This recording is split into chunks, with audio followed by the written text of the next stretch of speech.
If you look at his entire life as a soldier, as a humanitarian, I cannot really think of any other person who deserves a Medal of Freedom than Colonel Young Kim. People don't know about him. And his story needs to be told. His story needs to be heard. Young Kim is known for being one of the greatest soldiers in American history. He is most famous for his accomplishment as someone who went through so-called battle in Anzio. There was a no man's land between the German defense line and the Allied forces trying to launch major attack. And anything moves, either Germans and the Allied forces will shoot at each other. So they were afraid to launch an attack. But Young Kim volunteered. He crossed into the landmines and captured 2 German prisoners of war and brought them back to the Allied forces. And based on their interrogation answers, Allied forces were able to launch an attack and liberated Rome. So that is one of the greatest story actually about Young Kim. At the time, 1950s, minorities were viewed as inferior people. And he was proud of the fact that he became the first minority battalion commander during combat in U.S. Army history.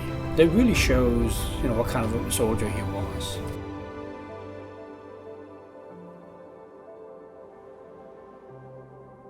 When he was assigned to 100th Battalion, his commanding officer told him, "This is a mistake. I will transfer you out to another unit."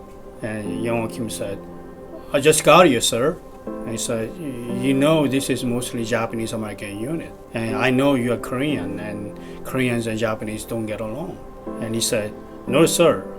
I'm American, they're American, we'll fight as an American." And so commanding officer said, "If your Japanese American man accept you, then I will let you stay."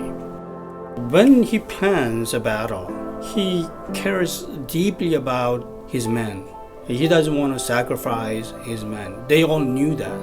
He himself, risked life many times. And that's the reason why he was wounded so many times. So many Japanese American men, soldiers, began to believe that if you go with Young Kim, you will come back alive. So that's how he earned their respect, and that's how his legacy was born. There are many great war heroes out there, but his story doesn't end there. It begins with that. Young Kim was a great humanitarian. He highly valued human lives. And so when he landed in Busan, he saw all these young orphans begging for food and sea ration. So he stopped and told all of his men, you guys, don't need all this sea ration. Why don't you take what you need and give everything else to me? So he collects all these sea ration boxes and gives to the young orphans.